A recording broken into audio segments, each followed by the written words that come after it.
Hi and welcome to the Active Code podcast, brought to you by Aspire Active Partnerships.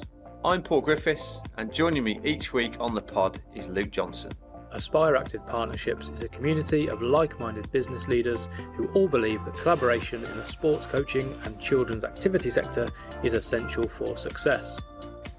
We've proven that working in collaboration does benefit business growth and essentially helps more children be more active more often. To combat physical inactivity, we need organisations that are performing at their very best. Organisations will only operate to high standards if they are led well. So, if we can focus on developing high quality leaders throughout an organisation, not just at the top, customers will experience higher quality services, which means heightened enjoyment levels and increased levels of physical activity. And if we do this at an early age, we know that we can build the foundations for a more active, happier and healthier life. The Active Code investigates what it really takes to be a successful leader and how organisations can combat physical inactivity. We won't be alone through this journey. We are joined by business owners and experts from our sector, as well as inspirational people from outside our industry. We'll understand the importance of physical activity to our guests, reflect on leadership experiences, and gain thought-provoking insights on how we can crack the Active Code and get more children more active more often. If you like what you hear, please leave us a rating and subscribe wherever you get your pods. Our guests during this episode are Karl Andrade and Adam Hampson, directors at Essex Professional Coaching. Essex Professional Coaching are dedicated to developing, encouraging and inspiring individuals through the power of sport and physical education. During this episode, Karl and Adam open up in an honest and transparent way about their journey from childhood friends to owning a business, the importance of offering a wide variety of opportunities to children, EPC's mission, vision and values, how being accountable owners drives successful teams, and the amazing highs and tough lows of being business owners. Enjoy the episode.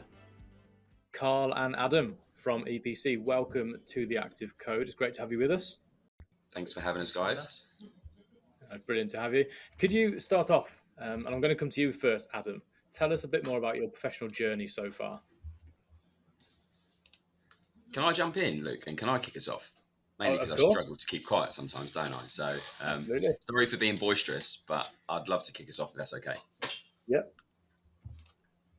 Thanks, Luke. So I'll go the long way around here because I feel the context is important, but I'll also try to be concise. So growing up, I sort of developed a love for football, but didn't manage to have many opportunities to play grassroots football in primary school. My parents were older, and for whatever reason, I wasn't involved in extracurricular activities or teams or groups.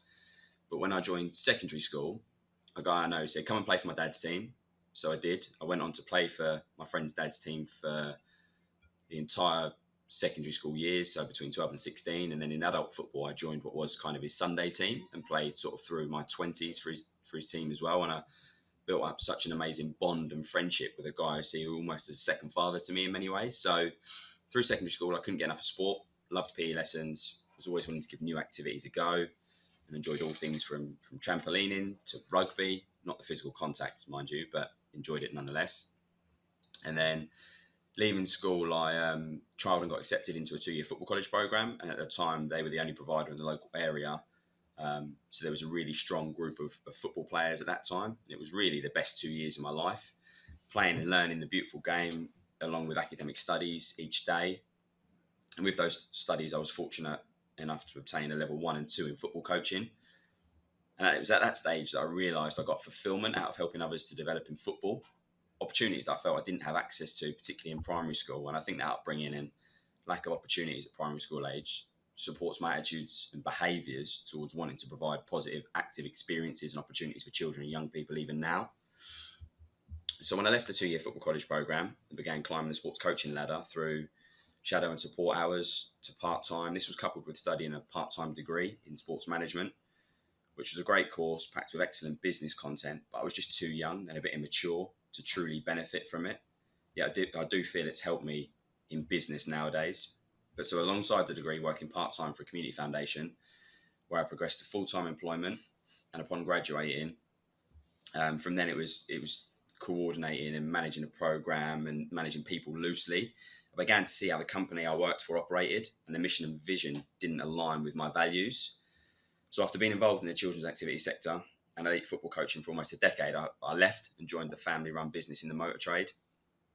I felt I could add real value to my brother's business, and it would clear my mind of constantly over-promising and under-delivering, which was something, as I say, wasn't aligned with my values. At this stage, I was able to continue working part-time in the elite football game. I love my brother to death, but I only managed to work for him for 9 months, and I always remember the conversation Adam and I had.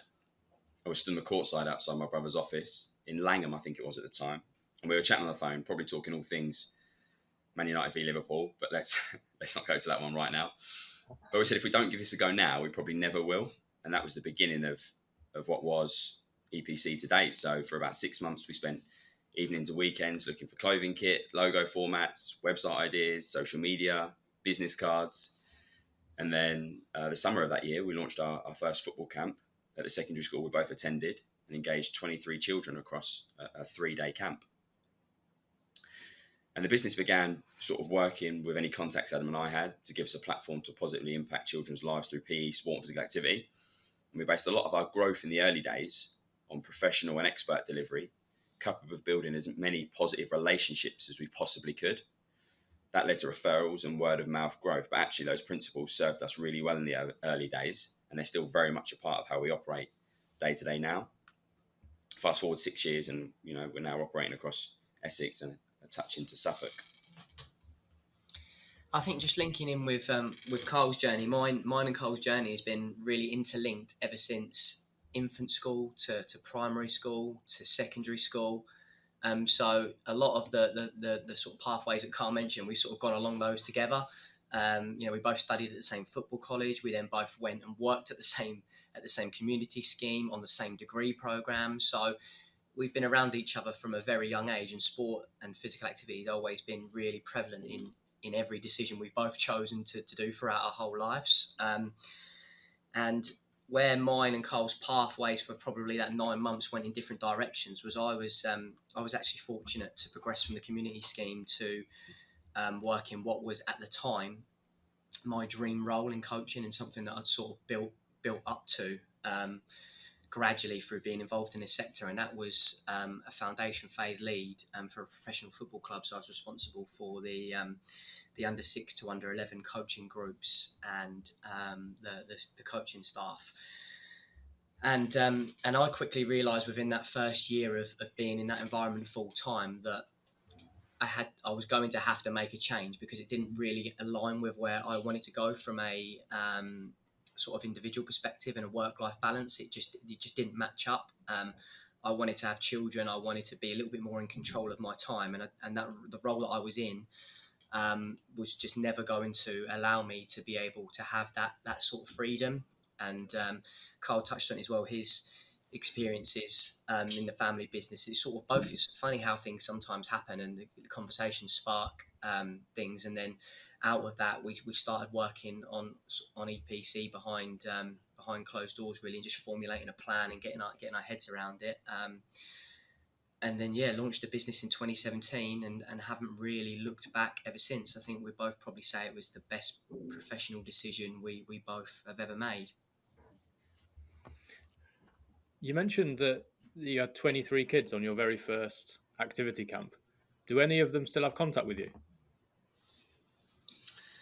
1 or 2, I think, do have, Luke. Yeah, those were just built on positive relationships, and those children now are at ages where they're looking at apprenticeships. Some of them have got really positive experiences through their secondary school lives and want to be involved in sport and in coaching, which is really positive. So yeah, we still have contact with 1 or 2.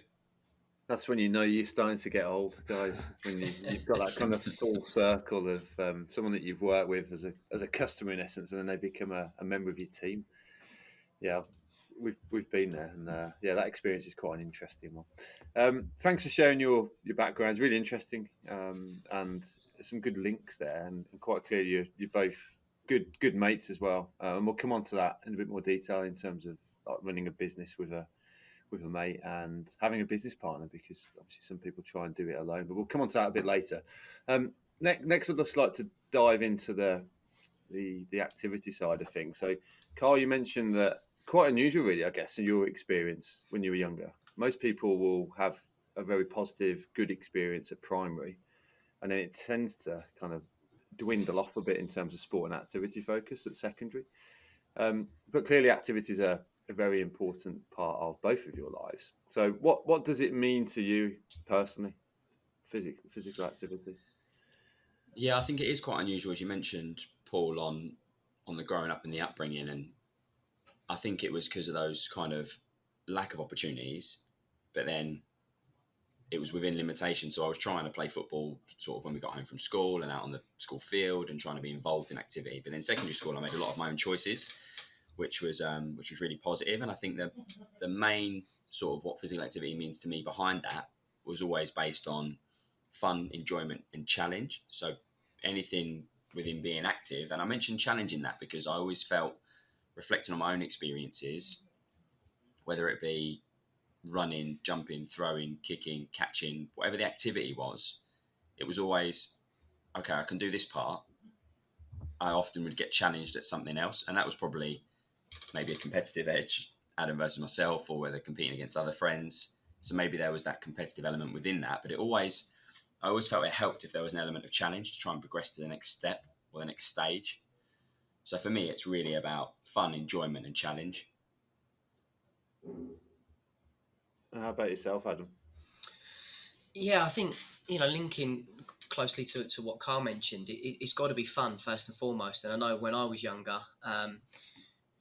it was all sports really, whether that be swimming, whether that be playing cricket, whether it was basketball. Football was always my sort of go-to sport, but I just sort of enjoyed being outside and enjoyed being active and enjoyed running around. And it didn't really matter to me what that was and what that looked like.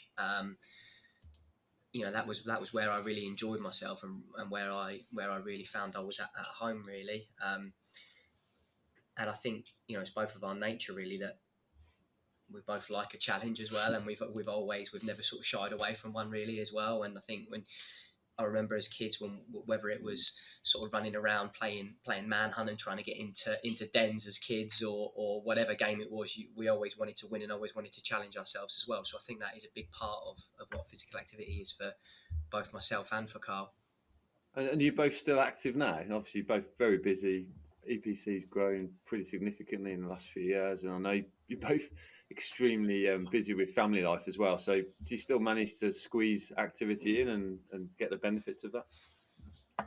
Trying to, Paul, in all honesty, trying to. It's a big part of my morning routine, which hopefully I can opportunity to share with you a bit later on. But I've recently put a stop to playing football, but still trying to do other things within the week that do remain active, mainly in the mornings before the girls get up.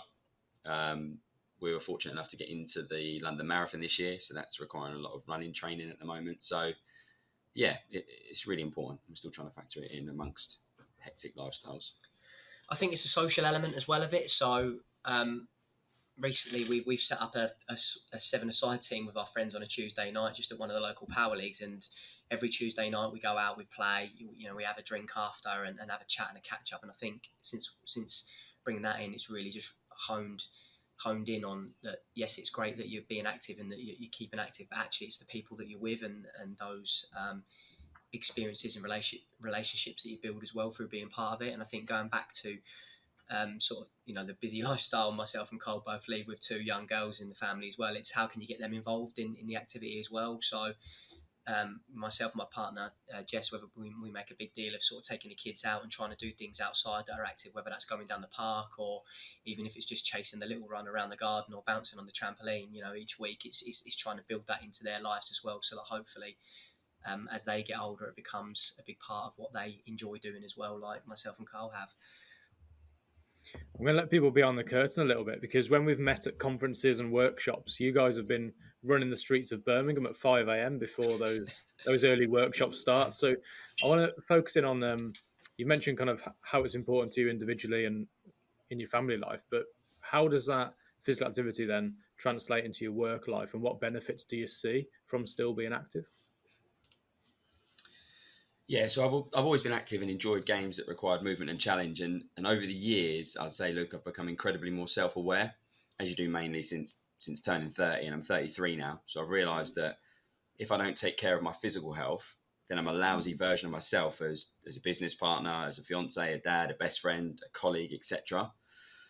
I saw a clip recently from Stephen Bartlett, who articulated a message brilliantly. He said all of the important things in his life, his health being one of those things, along with his girlfriend, his companies, his goals, his dog, and some other things. But the point he was making was that if he loses one of those things, let's say his dog, then he still has other things left in his life. Whereas if he loses his health, mental or physical, then he'll lose everything else.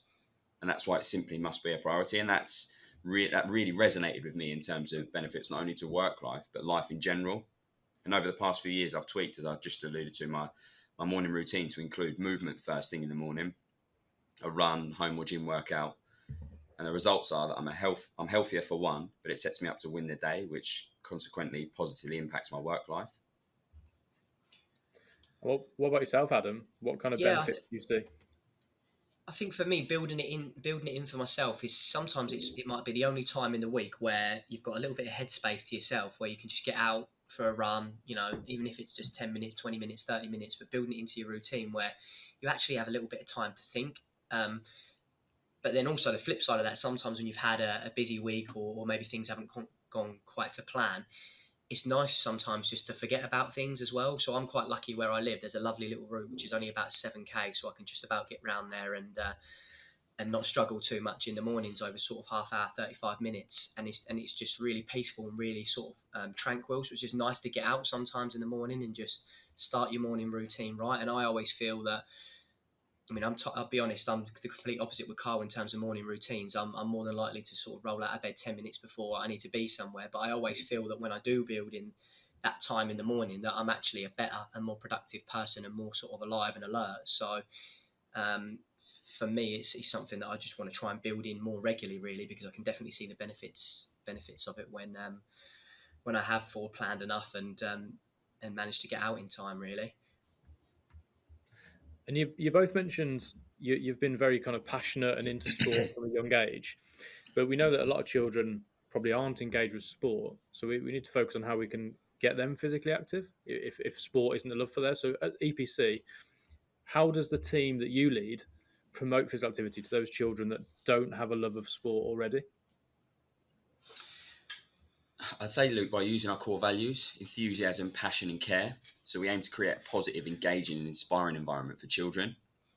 I'm a big believer that if you encourage fun to be had over the sense of feeling gifted at a certain activity, then you can ensure children and young people lead healthier, active lives.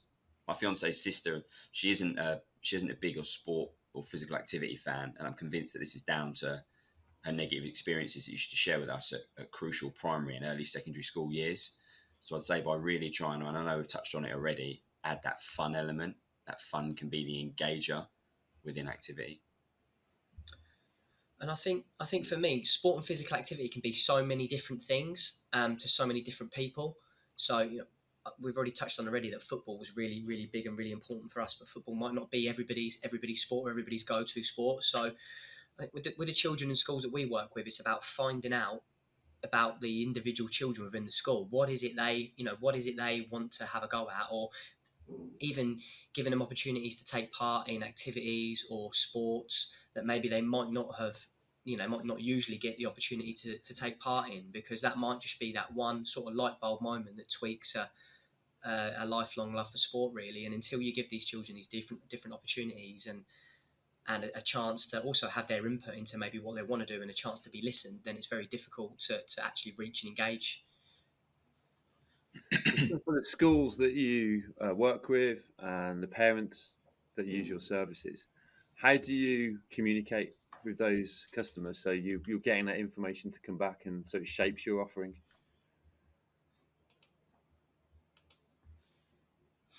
So I think we use a survey called A Pupil's Voice, which we send out to all of the schools that we work with, which encourages the children to have their input in terms of the sessions that we deliver, the sports that we put on, the activities that are involved in the school, both before, during, and after school, and we try and use that feedback to shape the activities that we provide. I think that's really important and sort of touches on to my last point. Yeah, I completely agree. And I think it's missed a hell of a lot, isn't it? It's just a case of, we'll put this on because we think it's a good idea. but we've got to listen to the children in particular, especially those that aren't engaged in sport or football. We've got to give them opportunities to engage in activity from as early as possible. Can we just go a bit more detail now on your organisation? So just give the listeners an idea of your size, kind of areas you operate. I know you've mentioned obviously you're based in Essex around the Colchester area, but just a bit more information about the business. So how many coaches do you employ? What's the team look like? Yeah, sure. So there's 25 people involved in the team, and that ranges from, we have 17 full-time deliverers at the moment that deliver anything from 30 to 40 hours, whether that be from a coaching capacity or whether that be leading and coordinating programs. We're based in Essex, which is in Colchester in Essex, which is one of the country's biggest counties as well. So at the moment we are spread across the 5 main boroughs in and around Colchester. So we do a lot of our work within those 5 boroughs. And then where we're in North Essex, we're not too far away from Suffolk. So we work with a smattering of sort of schools in the Suffolk area as well, delivering both school sport, holiday camp, and football activities. And then day to day, like your roles. So my day-to-day role looks more around the schools as a whole and our education programs, as well as kind of business development and relationships for other areas of the business. So that's kind of my day-to-day. And I look after the operational side of the business and working with our strand managers on the football aspect of what we deliver. So we kind of split it in two, where me and Karl focus on different areas of the business, and that allows us to have a handle of what's going on a day-to-day basis. Awesome. And have you got people in your team that have in kind of management roles as well? So some of that work now, are you going through that process of evolving and giving more responsibility to people in the team? Yeah, speaking from the school side, Paul, we've got somebody in post who works closely alongside me from sort of education, business development perspective and customer account management for schools. And then we've got an education coordinator who works sort of operationally on the programme as well. And on the football side of things, we have a strand manager who leads every part of what we deliver. So whether that be one-to-one coaching, whether that be our football academy, whether it be our football centres that happen all across the county, our holiday camps programme as well. We have somebody who sort of coordinates and leads up that side of it, and they report to myself. And then that's how we target and develop the programmes that we offer in the community. And then the rest of the management team is made up of my quality assurance team. So our head of coaching and our assistant head of coaching, who are responsible for line managing the entire delivery team, whether that be the full-time deliverers or those who are just starting out on their coaching journey and are more junior coaches and the part-time staff. So they're split between those two members of our management team. And you mentioned a customer care role then. So how important is customer and providing a great customer experience to EPC? And why do you put such a focus in on having a specific role for that? We haven't always put such a focus on it, Luke. It's been something that has been brought to light, and we've probably developed on it hugely in the last 2 years, I would say. But when we delve deeper, it was our understanding as customers ourselves, as we all are, that it is of such an importance. So we really try and build positive relationships with those customers, particularly. I can only speak for the school side, really, but it's so important to listen to them. And I think that's probably one thing I've improved most at recently is becoming a better listener, rather than saying, I want to go into this meeting because I want you to have this part of what we offer. It's kind of listening to the school and seeing where we can best support them. And that's something I've taken real fulfillment from recently, is being able to sit down, listen to the schools and potentially solve their headaches and pain points. I think on the flip side of that as well is treating our people as if they're customers as well, Luke. I think that's, we've always been passionate about supporting and developing people and giving them opportunities, but touching on what Karl said, it's fantastic that we're listening to our customers, but we also need to listen to the people that are actually delivering those services as well, understand them and treat the two almost hand in hand, because ultimately they're delivering our service. And I think without people and without good people within our organisation, and also good people that we're working with, we don't really have a business essentially. Yeah, I think Karl mentioned there the kind of doctor-patient approach. There's a great book called Sales Therapy, by a guy called Grant the Buff, which a real simple approach to sales in essence, but the right way, in my opinion. And as you described there, Karl, kind of making sure you're really listening, like active listening, and giving a solution, a remedy to the person's headache, the problem. So it's really looking at it from that perspective, a GP, if you like. But I'm assuming that your waiting time is probably a hell of a lot better than most GP surgeries at the moment. If we were to go to your colleagues, so you spoke about your team, really good progress of where you are now, amazing to see, and you've got that structure in place. So you guys are kind of coming away from the day-to-day side of things. What would they say about your leadership style? I'd hope they'd say that we're supportive. So I think we try and help and support and encourage people to be better than they were yesterday. And I think that's something that myself and Karl both try to embody from a personal perspective as well. So I'd like to think that is, by our actions, that's sort of fed back to the team, and we're trying to embed that as a culture really across the whole organisation, that we all need each other, and we all need to be working at sort of our best productivity and best capability to get to where we all want to get to from an individual perspective. So yeah, I'd probably say supportive and trying to sort of foster and create that environment and that culture within the business. It's really interesting on that one. I think the first thing you said was, I hope they'd say, and it's something that I think we're all guilty of as leaders, that we probably don't actually ask. We're probably guessing a little bit. So you just give me food for thought there when you said, I hope they say this. It's maybe something we actually need to ask the people in our team. What do you think of me as a leader? What do you think of my leadership style? And be brave with it as well. Ready for the feedback to help you improve. How about yourself, Karl? What do you think they'd say about you?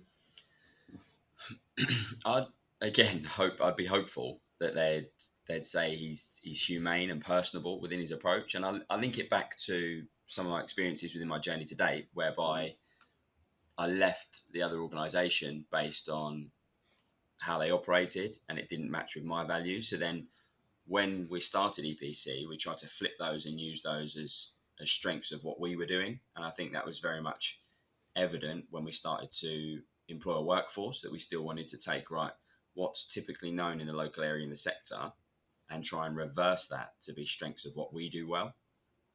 So I'd like to think that they would say he's humane and personable within his approach. You'll have to get a 360 form out to everyone over the next couple of weeks.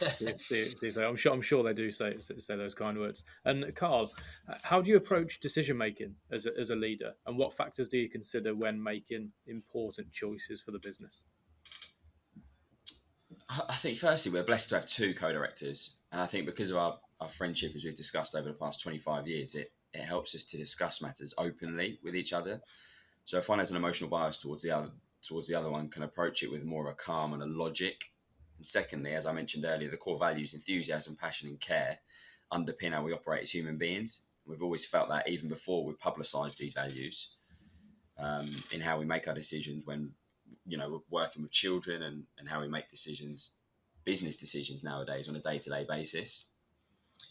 Touching on that point, Luke, where me and Karl are quite fortunate is that we're actually, even though we've spent a lot of time together, we're actually very different in our ways as well. So if one of us has got one way of dealing with a certain decision, or a way they want to progress, running it by the other person actually helps us to really generally give a flip side to that argument as well. So we have many conversations sort of across the desk where we're coming at it from different angles, and generally we sort of put our points together and have a good debate about things, and generally manage to get to a calculated decision. I'm quite a calculated person myself in making decisions, so I would spend a lot of time weighing up the pros and weighing up the cons, and also being really sure of the reasons behind that decision, rather than just making sort of a flippant decision as well. And I think that helps us sometimes to come to the right conclusion as a team. So you're the calm one, Adam, is that what you're saying? Not always. He's definitely the strategic, logical one. And I think I'm more on impulse and emotion, if I'm honest, Luke. Yeah, but like you said, it's important to have all those characteristics, isn't it? And being both of you is so crucial, because you both shine and lead on the different areas and on different problems that arise. Adam, back to you then. So we mentioned the things that you hope your team would say about you. Is there anything particular you're working on at the moment to be a better leader? I think it would. My thoughts at the moment would all generalise sort of around accountability. So looking at everything that happens in our business and realising that we are accountable for that, and really, I think being a leader, you have to be open to that, and you really have to, if something goes wrong, rather than criticising or blaming other people, and we're all emotional sometimes. It's very easy to point the finger at others or to look at others, but actually, it's looking at myself in everything that happens, and I think this is the way that we've really tried to approach things, particularly over the last 12 months, and filling in those gaps for staff and supporting people, rather than saying, well, that this has happened and that's your fault. Really having that accountability from the top. Yeah, I think that's so important. I think that as a leader, I mean, it's quite easy, especially early on, and when you're running a business, is pointing the finger at other people when mistakes happen. I think the buck stops with you as a leader. I think that's a really good attitude to have, and the blame game never works. Not healthy. So I think if you're there as a leader to kind of hold your hand up and say, do you know what? Everything, or leaders, I should say, everything, every decision, if it goes wrong, it's we made that decision. We're the people that should be held accountable for that. I think that's really healthy. So fair play to you on that one, because it can be quite easy for people. I know many people who are quite happy to. Luke's looking at me now. He's like pointing his finger down. I never blame Luke for anything. He always blames me when things go wrong on the podcast when we're recording. But really, really, really interesting. How about yourself, Karl, from that side of things? I think what I've learned to become comfortable with is that I'm not going to have all of the answers in all of the areas as a leader, which sometimes that can be perceived as the leader is the person that knows all and understands all. And I think I touched on it earlier, my role and where we're positioned in the organisation was linked mainly to our strengths. So mine being communications and relationships. So I'm trying to take that and get even better at that. So that becomes something I'm good at, but can I be 1% better at that each day? That compounds to something really, really special, and I can be outstanding communications and relationships with others. So I'd say I'm still focusing on that to be able to motivate and inspire others within EPC, because I'm comfortable coming to the table not knowing or not having some strengths and expertise in maybe some other areas that my team around me can pick up on, Adam included. Yeah, I'm not sure if I saw. It might have been Marcus Sheridan on LinkedIn recently, a couple of weeks ago. He said something about the going back to your school days. If you get an A in English and a C in maths, why is it that people give more focus on trying to improve maths when actually the strong point is English? And if you keep working at it, you're going to get better and better and better. And I mean, I really like that. I mean, that's a really healthy way of looking at things in when you're running the business as well. Why the hell spend time and throw resource at things that you're not particularly comfortable at or don't enjoy and not very good at, when you've got other people around you that can enhance that. I think on that as well, Paul, just linking that back to sort of a sports and a coaching background as well.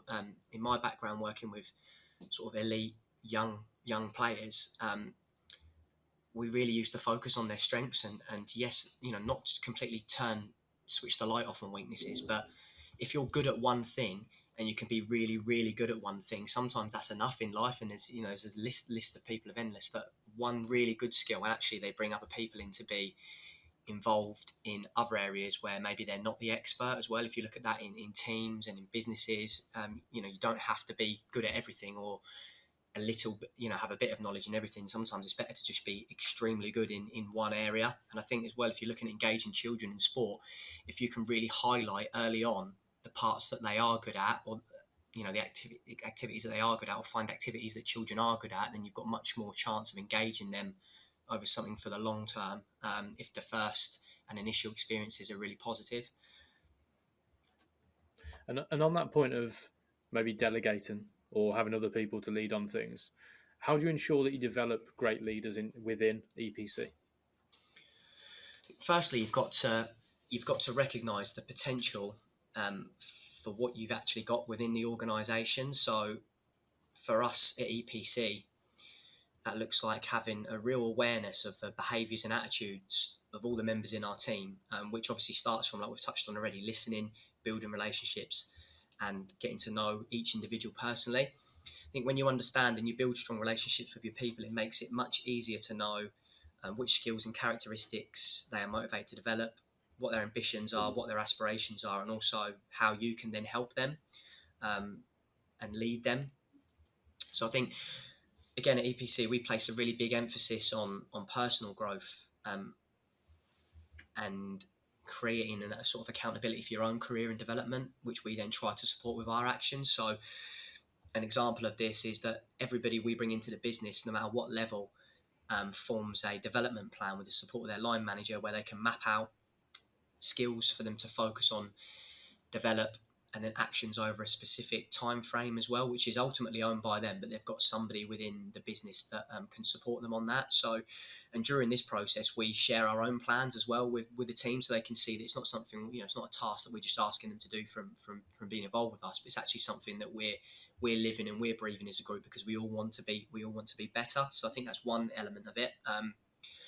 And then I think the other element in terms of developing leaders is you've got to give people the opportunity to then be stretched and to learn about themselves as well. So previous examples of this that we've put in place might have included giving staff the opportunity to run specific projects, presenting back to the team at internal CPD events, mentoring and supporting new members of the team. Might be that they've come into the business with a really good knowledge banking experience in a particular subject area that we then have asked them to share with the rest of our team as well, so other people can learn from that. So I think it's generally introducing them to unfamiliar experiences, which help them to be challenged and come out of their comfort zone as a result, really. Awesome. I think if you look at it from your own perspective as leaders, if you're encouraging your people and stretching them and getting them out of their comfort zone, because that's where the magic happens. How do you do that yourself, Karl? In terms of my own personal comfort zone? Yeah. How do you if you've had setbacks? We all have setbacks when we're leading in an organisation. So, and we have failures. So how do you kind of position that, and how do you learn from it? Yeah, I think I've got two examples that stand out when I think of failure or setback, and each, I suppose, there's learning to be had from them. The first was going back a few years now, but I keep alluding to the 2-year football college program that I attended. And my coach at the time really believed in my football ability. My coach was an ex-professional at Colchester United, and he still had many contacts there, so he arranged for me to go in on trial. And as a player, I was kind of slight, agile, good pace, played on the shoulder of defenders or out wide to avoid all physical contact. Loved scoring goals, and I'd say I had a good level of technical ability. And the game I was involved in was against a men's team who played at a respectable level at the time. And I came on in the first half for a guy named Mehdi Alito, who spent his youth career at Colchester. I think he went on to play at Cambridge and at Barnet too, and he represented England at under-19 level. The manager at the time, Joe Dunn, said to me, he said, "I don't want you to worry about defending or tackling when you get the ball. I've heard what you can do, so just run with it." So I did exactly that, but I had very little impact in the game and gave away possession often, and the physicality of the game was just too much for me. And I was I felt physically battered after the game, and I've got such a kind of vivid memory of this. And the point I'm making is that we travelled back on the bus, and after the game, the manager said to me, "Don't worry, you did well, kid. We'll have you back." But I could sense that it wasn't true, and I never had the opportunity again. And that type of failure has stuck with me, and I remember it, as I mentioned, really vividly. And I was disappointed as I felt they were accurate in what they were saying, but I felt I should have been presented that opportunity again. And I just think it actually improved me as a player. They were right not to invite me back. The pro level was definitely above my level that I remember being at, but it just helped me to commit to getting better all the time. So I think I had that knock and setback, but actually I was really determined to continue to improve and control the things I could. So turning up to training, working hard, listening and applying the knowledge of the coaches. And the most recent example was probably in the first year of business, I would say. Adam and I would talk on the phone each day, discussing all things from sort of lessons and sessions we delivered to action points for the week ahead. It was in the early days. I think it was might have been October, maybe 2018. I remember receiving an email from a school who I'd had many conversations with about providing our services to their children, confirming they would like to book a full day of PE provision with us. I was absolutely buzzing. The opportunity to engage hundreds more children in the EPC experience, of course, that comes with a financial reward. So I call Adam, I'm on cloud nine. The school have booked all day provision. He's absolutely buzzing too. That evening, I crack a beer. I send him a photo of it on WhatsApp. He sends one back, and we're virtually toasting to a new booking. A week goes by, and the school pivots on its initial agreement with us, and they've decided not to proceed with our services. And that really crushed me. I had to call Adam and share that news with him, and he was crushed too. And we were genuinely gutted. And at the time, it was, as I mentioned, it was early days, so we had to count every penny, and we felt the financial strain of that also. But I know I've gone a long way around here, Paul, but what I've learned from that experience is that in business, things happen out of our control on a daily basis. And whilst I'm a positive guy and enjoying the journey, it's important to remain level-headed and, yes, enjoy and celebrate the successes, but not to get too high at the highs, but also not to get too low at the lows. And that's something is still very much a work in progress. That's a really good example. Thanks for sharing that, Karl. In particular, I'm sure many organisations and those people that are listening to the pod that work with schools in particular, I'm sure everybody can relate to that experience. Adam, what's been your proudest achievement to date at EPC? I think it's probably the impact that we've been able to have in a relatively short period of time, Paul. I think if you look at 2017, we started, I think, June, July 2017. So we're coming up to 6 years. And in the first 18 months, there was just me and Karl and one other. Then we had the COVID period as well, which obviously had a massive impact on everybody within our sector. So I think being able to impact the number of people that we have been able to through the business during those 5.5, coming up to 6 years is probably my proudest achievement. And that going back to COVID was managing to keep everybody employed and everybody involved in the business through that whole period and supporting them through that period, up to now where we're employing 25 members of staff and supporting them with a career in the coaching sector, to engaging over 5,500 children in sport and physical activity per week, which I think if you flip back to when we first started the business, I'm not sure we probably thought it could be that big, really, to be fair. So, and it feels like we're just really getting started now, but it's nice when you reflect back on it to see that actually, we are making a difference week in, day out. And what would you put that success down to? I think there's probably a lot of factors involved in that, Paul. I think one would be our drive to be better every day. We've focused and touched on that already. I think what we've done is surrounded ourselves with really good people. I think that has been a massive factor in our sort of relative success as a business is our people, and being able to build those relationships and then sort of piggyback off the back of their relationships as well. And I think coming into business, myself and Karl both come into it pretty blind, really, to be honest. We started from scratch. Day one, there was nothing on the table, no previous business experience whatsoever. We've learned on the job, really, of everything from that side of it. But what we did have prior to that was we had 10 to 15 years of experience of actually working in the sector and having eyes on a lot of the things that weren't really working but were never changed. So I think being able to flip it from day one, that's really helped us as well, and understand it from the personal side. Coming into the business side, we've been able to then focus more on the business side and learning that as and when we go, because we've ultimately changed everything that we didn't like through being involved in the sector ourselves. I think just to add to that point, a contributing factor to success definitely, Paul, has been that we've kind of subconsciously held each other to account throughout all of the operations. So I know I keep alluding to the earlier days, but I remember I'd finish coaching, but then I'd want to work on some things behind the scenes on the business, because I didn't want Adam to feel I was slacking, or I didn't want him to feel like I was letting him down. And I think that's where that friendship and that bond probably supports what we were doing, because yes, we've got that passion and fulfillment for what we're doing, but also it was a case of, well, I don't want to start later today because I don't want him to feel like I'm letting him down or I'm not working as hard as maybe he is. And I think that was kind of reciprocated, that it probably has accelerated our journey a little bit, because we've got two people who probably are as committed and, like I say, subconsciously holding each other to account. I think very early on as well, we understood that there was gaps in our knowledge, and gaps where we wanted to try and fill those gaps as quickly as possible. So I can't remember the exact number of employees, but it wasn't very many at all when we first started reaching out and working with business coaches and working with support very early on, because we understood that there's a lot of other people that can bring the experience and know-how, and also push us even further as well. And that was a really big step in the right direction as well. And what does the future look like for EPC? It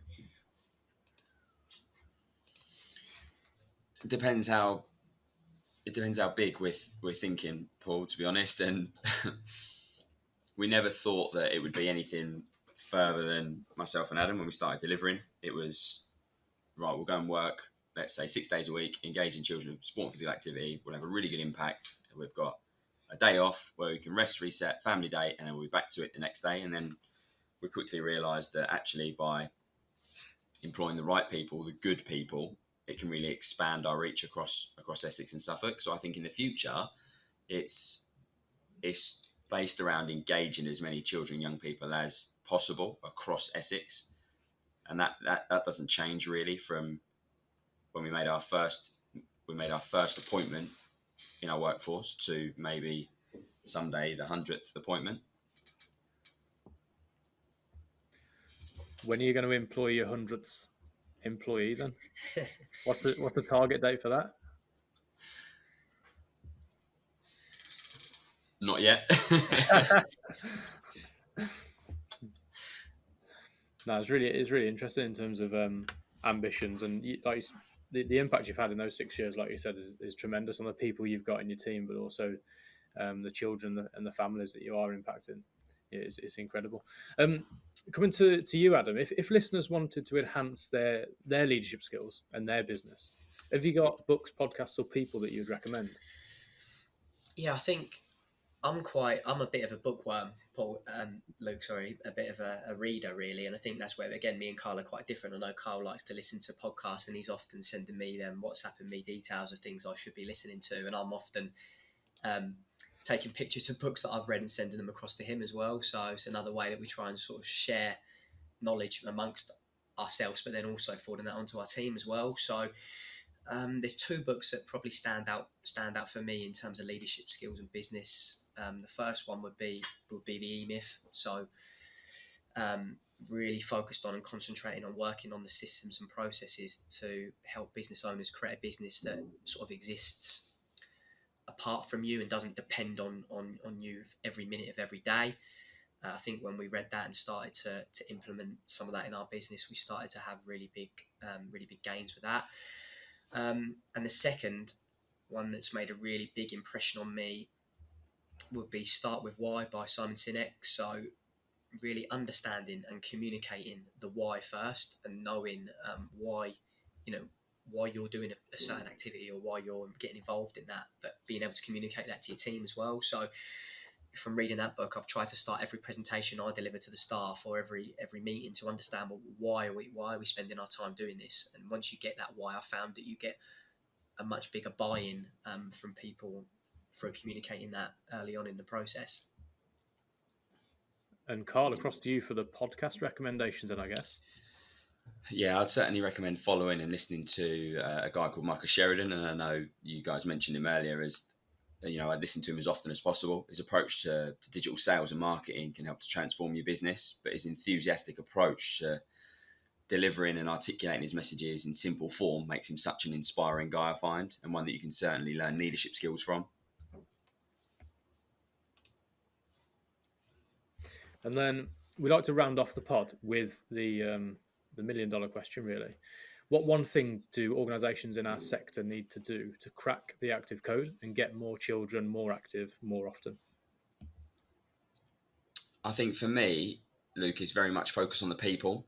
And I mean really focus on the people. Training, CPD, qualifications, experiences, reflection, feedback, well-being, to ensure you encourage and develop the very best workforce. And I think in doing so, you're enhancing the experience for so many children and young people in the local community.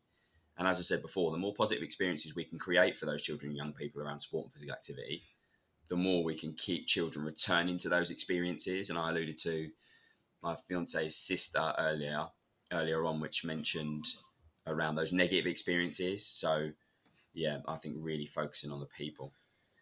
For me, I think it's linking that to collaborating and partnering with others as well. I think that's really, really important. There's so much good work being done across the country by sort of small to medium-sized businesses that I think we all need to be more open to working with others to have a bigger impact as a whole. And I know that's something that you guys are championing through the partnership and through the network, and we've been, really fortunate to be involved in that as well. But I think, as small to medium-sized business, we can't work with everybody. So lots of us have got skill sets or particular resources in areas that if we share and we're open to collaborating and partnering, then we can have a much bigger impact moving forwards.